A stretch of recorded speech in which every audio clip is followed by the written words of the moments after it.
वाशिम शहर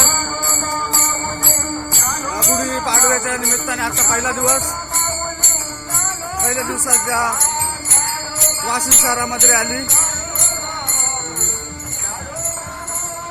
लाईव्ह रवींद्र महाराज विषय आपलं वाशिम शहर।